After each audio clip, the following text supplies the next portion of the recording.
السلام عليكم ورحمة الله تعالى وبركاته. رمضانكم مبارك كريم. اليوم ان شاء الله غادي نشارك معكم عجينه ديال البطيبيطات اللي كتجي خفيفه وهشيشه، وبلا ما نزيد نطول عليكم تابعوا معايا الفيديو باش تشوفوا الطريقه والمقادير. بسم الله وعلى بركه الله. اذا في المقادير غادي نحتاجوا عندي هنايا 4 الكيسان ديال الفرص، وغادي نزيد عليهم كاس ديال الفينو. هنايا انا استعملت الفرص الدقيق الممتاز يعني ديال الحلويات، والفينو هنايا استعملت الفينو الرطب. غادي نضيف عليهم معلقه كبيره ديال السكر سنيده،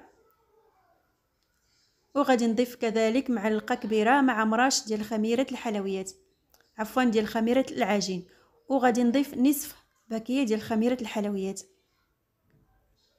غادي نخلط هاد النواشف هادو الدقيق والخميره،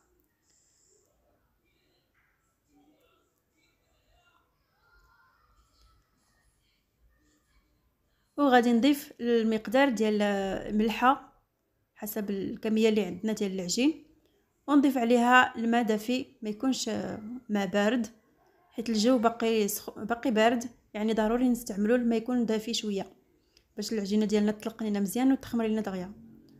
صافي غادي نحاول نجمع العجينه ديالي. الكميه ديال الماء ما غاديش نقول لكم شحال حيت حسب الدقيق اللي عندنا وحسب واش كيتشرب ولا ما كيتشربش. غادي نحاول نجمع العجينه ديالي، ما غاديش ندلكها مزيان، غادي غير نجمعها ونخليها ترتاح، ندهنها بشويه الزيت ونغطي عليها ونخليها ترتاح. فهاد الاثناء غادي ندوز للحشوه ديالي. غادي نحتاج فيها هنايا انا استعملت نص طريف ديال الفلفله حمراء، نص بصله، ونص ديال الفلفله خضراء. نتوما كتختاروا حسب الحشوه اللي بغيتو، يعني الحشوه اختياريه. كنحاول نقطع الفلفله ديالي رقيق. اذا كذلك البصله غادي نحاول نقطعها حتى هي طريفات صغارين مزيان، وكذلك الفلفله الخضراء نحاول حتى هي نقطعها طريفات صغار. وعندي هنايا شويه ديال المعدنوس اللي قطعته حتى هو طريفات صغار. غادي نحاول نجمع كلشي في المقله ديالي اللي غادي نطيب فيها.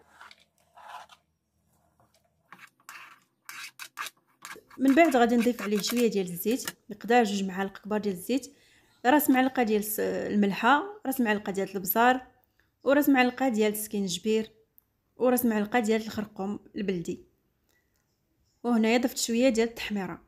صافي غادي نحطو على البوطه باش يطيب ليا. من بعد ملي طاب ليا هنايا راه نسيت ما ذكرتش معكم ورق الرند حتى هو ضفتو. غادي نضيف عليه كميه ديال الطون او حسب الرغبه، نتوما الا بغيتو تضيفوا الطون كتضيفوه او الكفته، المهم المتوفر عندكم. انا عندي هنايا الطون، ضفت معاه، طفيت عليه وعاد ضفت معاه، صافي وخليته على جنب باش يبرد. من بعد دزت العجينه ديالي اللي كتكون ارتاحت وخمرات مزيان وكتجي رطبه، هانتوما كتشوفوا كتجي رطبه. صافي كنحاول ندلكها شويه، نخرج منها هذاك الهواء ونقسمها لجوج كويرات.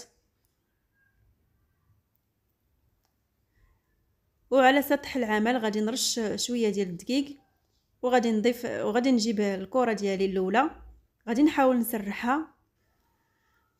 صافي ملي كنسرح العجينه ديالي كنحاول نجيب شي قطعه ولا شي كاس على حسب المتوفر عندكم. انا عندي هذا الكاس هو اللي كيعجبني كنقطع به، عندي القطعه ولكن كبيره فبغيتهم يكونوا صغار وجبت هذا الكاس هذا هو اللي قطعت به. صافي كنقطع الكميه كامله وكنحاول نستفهم في واحد البلاطو. بالنسبه للسمك هنايا كنوريكم السمك ديالو غيجي على هذا الحجم هذا، ما تكونش العجينه غليظه بزاف وما تكونش رقيقه بزاف باش تجيكم هي هذيك منفوخه ومفشفشه. صافي هذه هي الكميه اللي عطاتني العجينه ديالي، راه حطيتها في هذا البلاطو هنايا وارتاحت. غادي ندوزو دابا المقله باش نطيبوا البطيبيطات ديالنا. هنايا حطيت المقله ثقيله اللي كنكونوا سخناها مزيان، وكنحاولوا نطيبوا البطيبيطات ديالنا. كنحاولوا اول ما كنحطوهم مشى لي هذاك المقطع كنحاولوا نقلبوهم في ديك الساعه باش يتنفخوا معنا ويجيو مفشفشين من الداخل. صافي هنايا انا ساليت الكميه اللي عندي، هادو هما البطيبيطات ديالنا كيجيو مفشفشين وخفافين وهشاش كيف ما كتشوفوا. غادي نحاول نحل معكم تشوفوا من الداخل راه كتجي خاويه من الداخل ومفشفشه ورطبه. صافي غادي نحل البطيبيطات ديالي كاملين باش ندير فيهم العماره. نتوما كتشوفوا كنوريكم هنايا راه كتجي رطبه. صافي بالنسبه للعماره ديالي انا عندي هنايا العماره اللي وجدناها معاكم، وغادي ندير شويه ديال الخس. كندير الخس هي الاولى، وكندير واحد المعلقه صغيره ديال العماره، وندير معاها شويه ديال المايونيز. انا هذه هي الطريقه اللي اختاريت اليوم، وانتم العماره كيف ما قلنا حسب الاختيار ديالكم واللي متواجد عندكم في الدار.